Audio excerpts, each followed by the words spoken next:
Everyone, and welcome to this week's Way Forward Workshop, Leader Lunch Break. We are pleased to welcome Lisa Petit to join us for our conversation today. Dr. Petit took the helm at the Cuyahoga Valley National Park last July after serving as the interim superintendent for 6 months. Unlike most of our recent superintendents who came to Cuyahoga Valley from other national parks, Dr. Petit is homegrown, having worked in the park for 20 years in a variety of ascending responsibility and leadership roles. Drum roll, she is the first woman to serve as superintendent in the park's almost 50-year history. A biologist and zoologist by training with degrees from The Ohio State University, Bowling Green State University, the University of Arkansas, and Cambridge University in England. She previously worked at the Smithsonian in resource conservation. Dr. Petit sees the park as a stress reliever in the pandemic, a place where more than 2.8 million visitors have sought peace. Her inspiration for her work was Jane Goodall, and she seeks to model Jane Goodall's unique ability to decipher the natural world. Her advice to the next generation is what was shared with her by her dad: follow your heart, craft your career around what you love to do. Her family of Buckeyes lives near the park, and they enjoy birding and, of course, hiking. Dr. Petit, thank you for being with us this afternoon. Oh, thank you so much, Marianne. That was a very nice introduction. I appreciate it. And I'm very excited to be here to talk with all of you. I do see some friends and colleagues out there in the group, and just very grateful to the Cleveland Leadership Center for having me here. I really just want to talk a little bit about the next few years being very transformative for Cuyahoga Valley National Park. We're coming up on our 50th anniversary. And so that's what I want to talk to you about today. In the future, the ways that we want to improve on the environmental, the social, and the economic benefits that we as a national park can bring to our gateway region here in Northeast Ohio. So I see that the slides are up, and I just start with kind of who we are. The park was established under an initiative of the National Park Service to actually bring national parks to people, to bring them into larger population centers like Greater Cleveland, because most Americans were unlikely or unable to get out to those big, iconic, and very remote parks in the Western US mostly. So we came into being with a cohort of other parks called National Recreation Areas, and we changed our name to National Park in the year 2000. Next slide, please. So the boundary of the national park extends from the south in Akron up to Independence in the north along the Cuyahoga River Valley.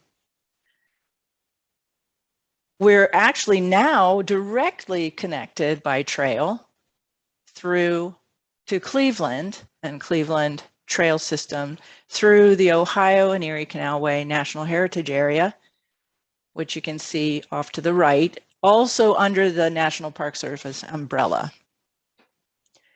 Our park in the middle there, you can see this whole rainbow of colors going on the inside of the boundary, and that's all a patchwork of ownership within the boundary. Our park intersects 15 different communities, so all gateways to the national park, and the ownership there, only about 2/3 of the land within the boundary is owned by the National Park Service. I'll point out the larger yellow areas that you can see in the boundary are actually land owned by the Cleveland Metro Parks in Cuyahoga County and Summit Metro Parks in Summit County. So they are officially landowners within Cuyahoga Valley National Park. So I want you to keep that patchwork image kind of in your mind as we go. Next slide. So we're a bit unusual as a national park. But we have the same law governing us that Yellowstone or Yosemite or any of the 423 units of the national park system have as the governing law. And this is what gives us that quirky little dual mandate that is such a challenge to us, but is an interesting mission, that we must preserve those resources that we steward in great condition forever, while we also allow visitors to enjoy those resources. And this, tends to create an inherent conflict for park managers. It ends up sometimes pitting visitor use against resource protection. And that's one of our challenges. Next slide. So what we do in Cuyahoga Valley National Park, we are a preservation agency, as I mentioned, and we protect the important natural features of the Cuyahoga Valley along the river valley. We also, on the next slide, protect the history and the heritage of the Cuyahoga Valley. We protect those places, and we share the stories of people and places and events that have been important in shaping Northeast Ohio, as well as shaping the entire country. And we want to make sure that we are talking about all of the stories of the Cuyahoga Valley, some that are very well known and some that are not so well known. Next slide. Of course, we're mostly known for providing recreational opportunities to the urban centers of Cleveland and Akron. And we do that pretty well. We have a nice array of diverse types of trail experiences. The most popular, of course, being the Towpath Trail, the Ohio and Erie Canal Towpath Trail. And we now have a 26-mile segment of the newly designated Cuyahoga River Water Trail. Next slide. I'm going to go kind of quickly here so we can make sure that we have time for questions. So that describes what I've described already as kind of what the National Parks Service does to manage the land and serve the visitors inside the boundary of the national park. But the Cuyahoga Valley National Park actually can reach much, much further beyond our boundaries because of the work of our key nonprofit partners who work with us. And first and foremost, that includes our Friends Group, Conservancy for Cuyahoga Valley National Park, who really help us connect to the public in deep and meaningful ways, to communities outside who may not otherwise know about us. They know about the Conservancy and the work that the Conservancy does through environmental education, celebration of life events. They manage the second largest volunteer program in the country, have arts and cultural events. Oh, and by the way, they're raising millions of dollars to support capital projects, land protection, or restoration, for example, in the national park. Next slide. We also have 2 additional key partnerships in the countryside and Cuyahoga Valley Scenic Railroad.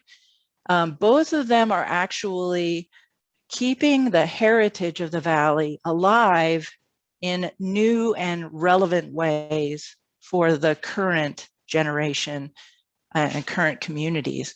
So they really do extend our reach again into communities that we don't necessarily reach otherwise, and they bring cool ways to serve the communities and bring economic benefits to the region. Next slide. So, like every other park district in Ohio or across the country, we discovered during the COVID pandemic just how important parks are to people's emotional and physical well-being.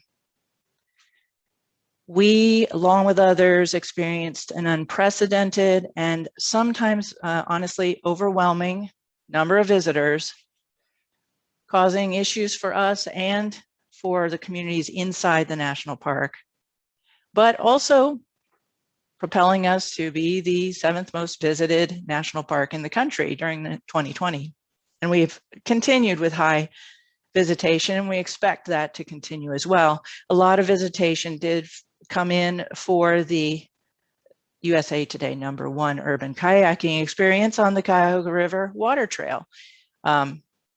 And also the Scenic Railroad, of course, got some nice accolades in 2021. More importantly, maybe to us, is that we saw a high number of first-time visitors. We had visitors from communities around us that previously didn't really know about us and hadn't been visiting, not only from Northeast Ohio, but from around the state, as well as from other states and outside areas. So they were finding us, and they seemed to really be liking what they found when they got here. And over the next 5 years, there will be some significant changes, lessons learned during the pandemic, changes to the park landscape to improve our visitor services, our visitor access, and to kind of up the game on our recreational experience and provide the quality of experiences that people expect when they come into a national park. Next slide. So with that, what did we learn from the pandemic? We know things are going to increase. Visitation is going to increase. And so where are we headed? As we start to attract more and more, the visitors, when they come to us or to any national park, they are spending money in the communities. And they spend it most, as you can see in this graphic, most on the lodging, which is in the red. The blue is the food, restaurants, and the groceries in another color, gas, and then on the recreation itself, whether there's fees or other things that associate with the recreation they're doing. Now, the National Park Service reports that about 70% of our visits at Cuyahoga Valley were considered non-local, so not right in this immediate area during 2020. By comparison, most destination parks that you can think of are 98%. We were 70, they're 98% non-local visitors. The more non-local visitors you can attract, the more they will spend in the gateway communities. Next slide. And we find that we are really starting to attract more and more people who are visiting us because we are a national park. They might be traveling through, or they may be purposely trying to visit all the national parks. And so they come to us because of that name. And, you know, like birders, people who visit national parks sometimes are collectors, lifers, life listers. You know, they want to get their passport stamp or their badges or pictures at the park sign, which seems to be a thing. But we want them to stay. We don't want to be the flyover or the pass-through park, you know, national park. We want them to come stay longer and enjoy that national park experience that we can offer in the Valley. So we feel like that is how we can bring, that is another way that we can bring the national park benefits of this place to the local gateway region of Northeast Ohio. Next slide.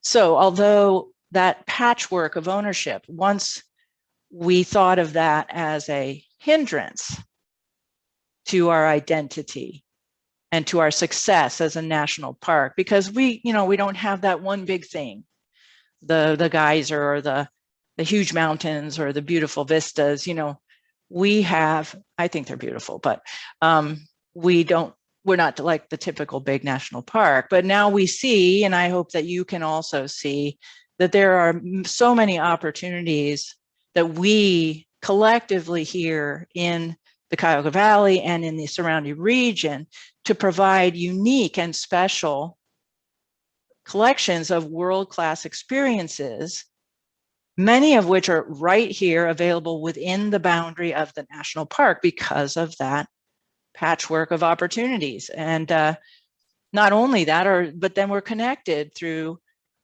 trail systems and through the Cleveland Metro Parks or Summit Metro Parks to the tourism destinations in Cleveland and Akron or other Northeast Ohio communities.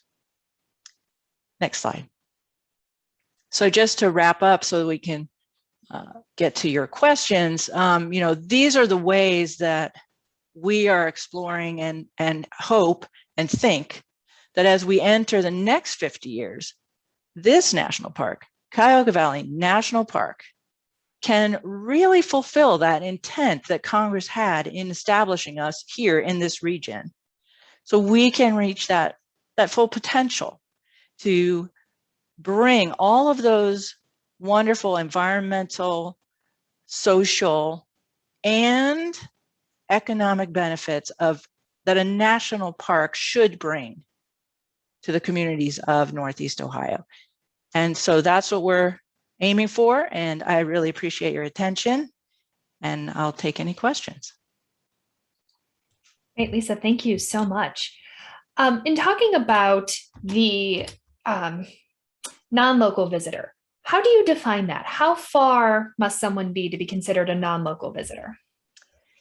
That is where the National Park Service is using some metrics where they base it sometimes on general patterns of visitation. In our case, we have some data from the past 5 years where we had known locations that people were coming from.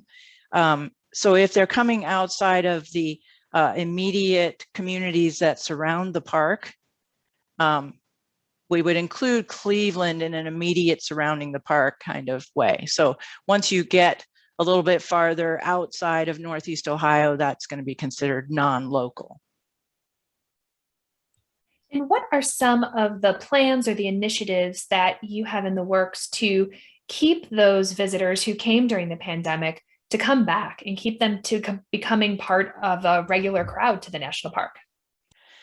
Well, that's where what we're trying to do is, there's many reasons possibly why, especially for the people who live around this area, we've been kind of the backyard park, and yet so many people in the communities around the park don't necessarily recognize that we're here, recognize that we're a national park, or perhaps don't really feel like there's much here for them to enjoy. So once they started to come to us, we really endeavored to just make their visit be as welcoming as possible, to make their visit the best it could be. We took a lot of care to orient people at the new visitor center that I want to credit the Conservancy for Cuyahoga Valley National Park in bringing to us at this park.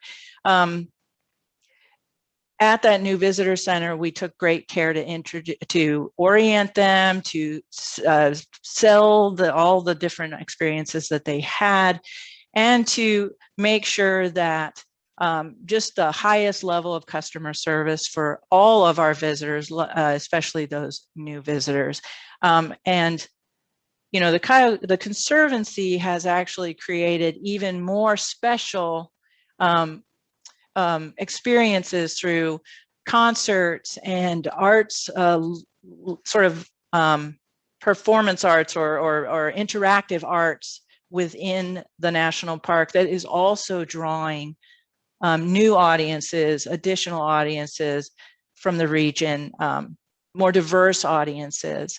And once we can sort of build the types of experiences that are more attractive perhaps to folks who weren't originally seeing reasons to come to us, that's another way we're hoping to keep them coming back to those quality experiences. We've had a question come in around how you anticipate leveraging the National Heritage Area designation, specifically with infrastructure spending. Well, with regard to infrastructure spending, first of all, the National Heritage Area is also an unexplored or untapped resource. I think there's still more that we can collaborate on. I think that their model of engagement of different communities toward common purpose is something that we want to sort of recreate inside of the boundary of the national park, because we haven't necessarily done that as well. And the so as far as leveraging the National Heritage Area, I would look at it that way. Inside the boundary of the national park, we've been something like, I would characterize it in some ways as a bunch of different landowners coexisting peacefully, but not synergistically, not collaborating in a way that builds something greater. And so I think there's untapped potential there. And that's what the heritage areas do. That's what the Ohio and Erie Canalway does throughout there, is they build that greater synergy amongst all the communities and all the players and the stakeholders. So I like to learn from them. As far as the infrastructure bill goes, we are benefiting, hopefully, from that. We know we're benefiting from the Great American Outdoors Act, the initial legacy restoration funding that came through, for us to restore and come, deal with our maintenance backlog. Bring our resources back up to a really excellent condition. And we are also exploring ways that the infrastructure bill can assist us with capital improvements or other transportation links. We definitely want to focus in on the roads that go throughout the Cuyahoga Valley National Park, because we own not one of them. None of the roads, and there are hundreds of miles of roads crisscrossing the national park. We don't own any of them, yet our visitors are using all of them to access the park. And so that is one way that we want to work with communities, because all the communities own those roads. We're looking at the infrastructure bill or other efforts that are coming forward for transportation to try and alleviate some of the issues and work cooperatively with our communities on that issue itself. Are there any plans to formally identify Tinkers Creek Gorge and Bedford Reservation as part of the national park? It already is. because it's owned and managed under the I'm sorry, you mean outside the state park that's out there is what they must be referring to. I'm sorry, I was thinking of Tinkers Creek Metro Park, which is in Bedford Reservation, the Tinkers Creek area there. That's in Bedford Reservation inside the boundary of the national park. As far as the Tinkers Creek Gorge in the state park, we aren't expecting to, expand our boundary. It's protected. It's part of the regional assets. And so there's no plan at this time to incorporate that into national park.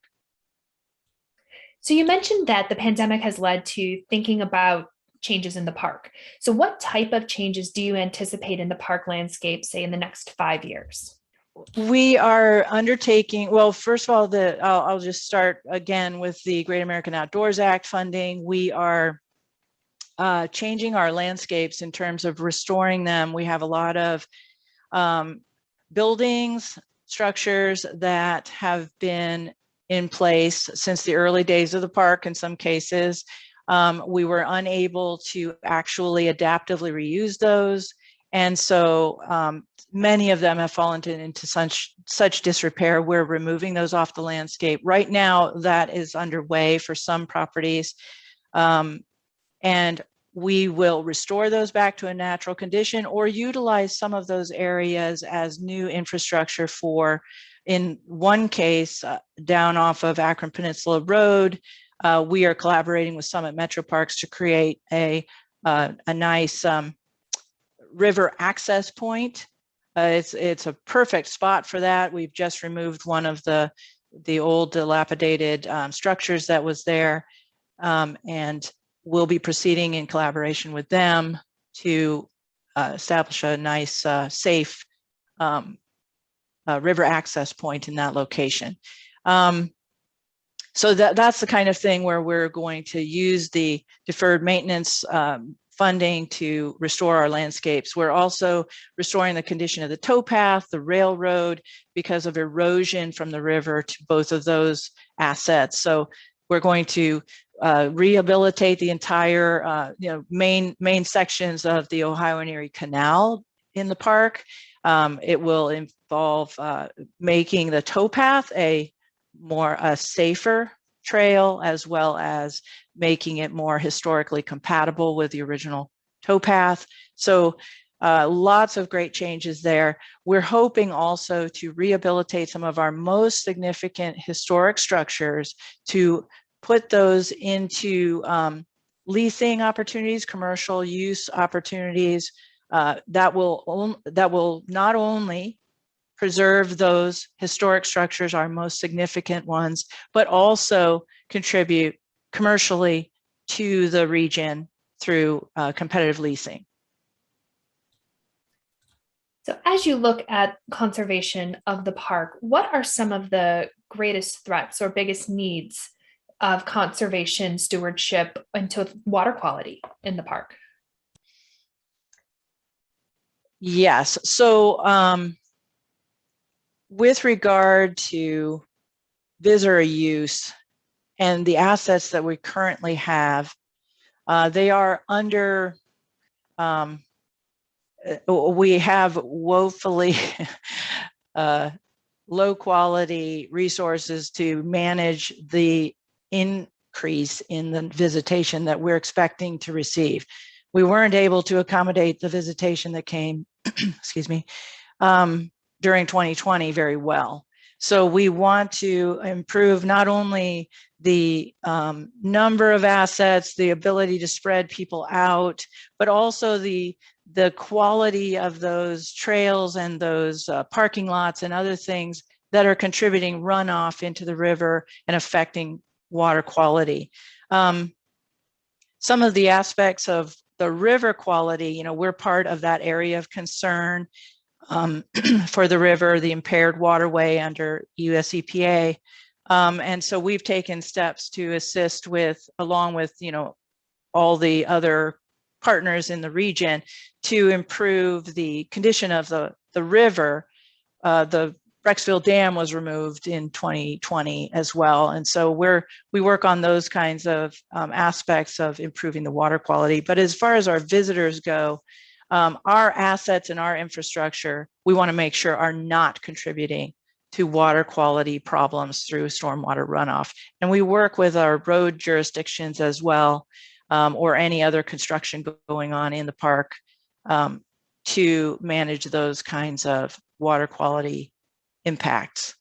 I didn't answer the earlier question so much about changes to landscape for visitor accommodation. I touched on it there. We need more trailheads, better trailheads, more ways to get people out into other areas of the park. We're very, very focused. We get people all into the same corridor, the same trailheads for the towpath, the river, the railroad. It's all of those people squeezed down into a very narrow area, and we need to do better at changing the landscape, changing the distribution of people through that landscape too. So that was another change that we expect through capital improvements. So we have time for one more question. So given that it seems many of us tend to find the same spaces in the park, what is a hidden gem that you would recommend us to find to explore new areas of the Cuyahoga Valley National Park? That is a great question. Well, I think that what we want to do is try and get people to go into other owned areas as well. But I would say I'm very, very proud of an area that people do like to go to, but we've changed the way they get there. and that is the Blue Hen Falls area. I'm very proud of the work that our staff here at the National Park, that they have done to really improve the condition of the Buckeye Trail that takes people from our visitor center on a beautiful and safe path to get to Blue Hen Falls. So that is a change for people. They were used to kind of getting right to the falls, and now they have to walk a little ways, and then they discover the falls a little bit more in a surprised way, maybe, and enjoy the journey on the way. So that's really something I would like people to go and explore for themselves. It's really an improvement over what had been there. Great. Well, Lisa, thank you so much for your time today. And we certainly encourage everyone to get out and enjoy this wonderful resource we have in our region. I'm going to turn it back to Mary Ann. Thanks. Well, Dr. Petit, I think you may see a small stampede to Blue Hen Falls as people look for new ways to explore the park and be outside with friends. Thank you so much for joining us, and thank you for your great work. We look forward to following the changes that will happen at the park.